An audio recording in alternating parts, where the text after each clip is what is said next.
Morning class. आज की कक्षा में हम पढ़ेंगे जो अब तक हम पढ़े थे। पिछली कक्षा में क्या पढ़ा था? अर्जुन का मोह भंग, चैप्टर 11। मैंने बाय मिस्टेक कह दिया था चैप्टर 10, लेकिन ये है 11। तो इसकी जो आधे को कुछ हिस्से को हमने पढ़ लिया था। तो किस प्रकार से जो अर्जुन है युद्ध भूमि में जाकर युद्ध लड़ने के लिए अपनों से डगमगा गए थे। उनका मन विचलित हो गया था कि मैं अपनों के साथ ही किस प्रकार से युद्ध लड़ूं। लेकिन जब उन्हें कृष्ण जी समझाते हैं, कहते हैं कि प्रिय अर्जुन, यह युद्ध तुम अपनी इच्छा से नहीं लड़ रहे हो। तो यही कहते हैं कि ये तुम्हारी इच्छा नहीं है।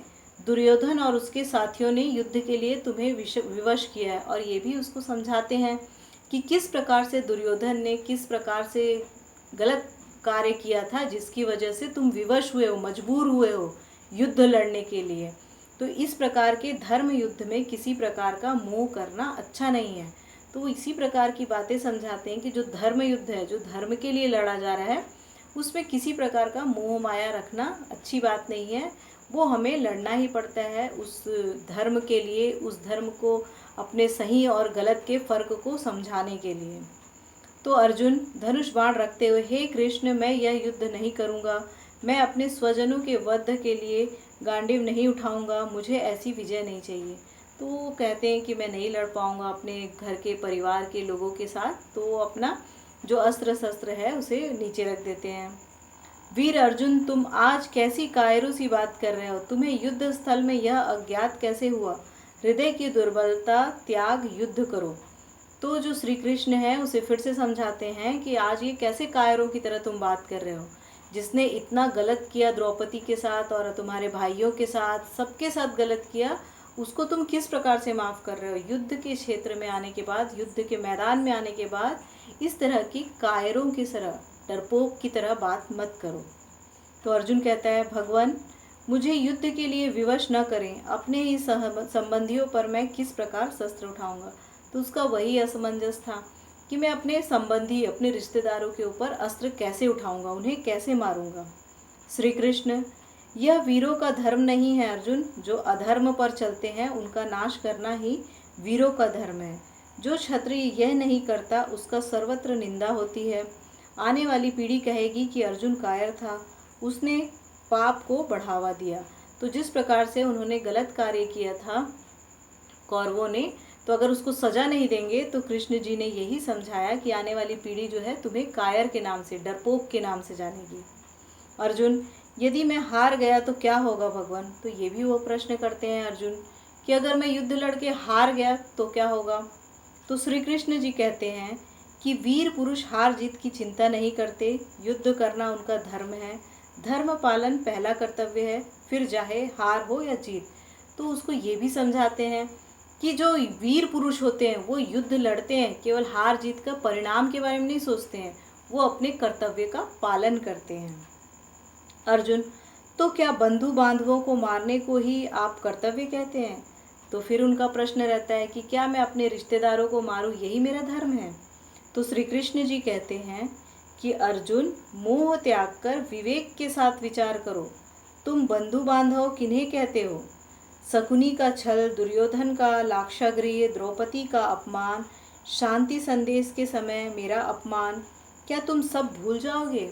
तो वो उनको एक एक करके याद दिलाते हैं कि किस किस प्रकार से सबने हमें धोखा दिया, तुम्हें धोखा दिया, तुम्हें ही धोखा दिया, तुम्हारी पत्नी को धोखा दिया, तुम्हारे भाइयों को धोखा दिया, तुम्हें मारने का प्रयास किया लाक्षागृह में, और तुम उन्हें माफ़ कर दोगे?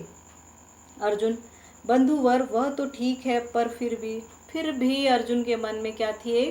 एक किसी कोने में ये था कि ये मेरे अपने हैं। श्री कृष्ण, अब संदेह करने को कोई स्थान नहीं है। मनुष्य की आत्मा अमर है। जिस प्रकार मनुष्य पुराने वस्त्र बदलकर नए वस्त्र धारण करता है, उसी प्रकार आत्मा भी एक शरीर त्याग कर दूसरा शरीर धारण करती है। तो यही आध्यात्म की बात उसको समझाते हैं कि मनुष्य का जीवन जो है, वो जो आत्मा है वो कभी नहीं मरती है, केवल अपना शरीर बदलती है। अर्जुन, किंतु जनार्दन, क्या यह अच्छा नहीं होगा कि युद्ध में इतना रक्तपात करने की अपेक्षा मैं संन्यास लेकर शांति का जीवन बिताऊं? तो उनके मन में ये भी विचार आता है कि क्यों ना मैं युद्ध करने के बजाय संन्यास ही ले लूं और शांति का जीवन बिताऊं। ना मुझे किसी की हत्या करनी पड़ेगी, ना बंधु बांधवों को मारना पड़ेगा। श्री कृष्ण, तुम सन्यास का सही अर्थ नहीं जानते अर्जुन। सच्चा सन्यासी वह है जो अपने कर्तव्य का पालन करता है, वह किसी फल की इच्छा नहीं करता। ऐसे व्यक्ति ही ईश्वर को पा सकते हैं। तो श्री कृष्ण जी उसको फिर समझाते हैं कि जो सच्चा सन्यासी होता है वो किसी फल की चिंता नहीं करता है, वो अपने कर्तव्य का पालन करता है। कर्तव्य का सच्चे मन से और सही तरीके से पालन करना ही सही सन्यास का धर्म है। अर्जुन, हे प्रभु, आपके इस उपदेश से मेरा मोह भंग हो गया और मुझे अपने कर्तव्य का ज्ञान हो गया। अब मैं आपकी आज्ञा का पालन करूँगा। तो जब श्री कृष्ण ने उन्हें इतना समझाया, इतने प्रकार के उदाहरण देके, और जो कौरवों ने उनके साथ गलत किया था वो सब कुछ समझाया, तब जाके अर्जुन के मन में जो मोह था उनके लिए, दया की एक भावना आ गई थी, वो खत्म हो गई। ऐसा कहकर अर्जुन ने अपना गांडीव उठा लिया।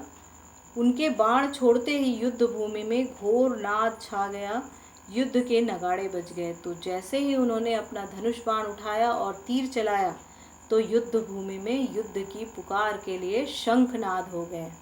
तो इस प्रकार से अर्जुन को श्री कृष्ण जी ने समझाया कि अपने और पराये क्या होते हैं और किस प्रकार से हमें धर्म की रक्षा करनी है, सच की रक्षा करनी है, हमें सच को बनाए रखना है, न कि हमें ये सोचना है कि इससे किसका क्या होगा।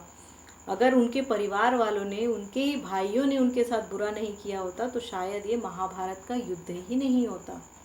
तो आज की कक्षा में इतना ही, और आपको क्वेश्चन आंसर PDF फाइल में उपलब्ध हो जाएंगे।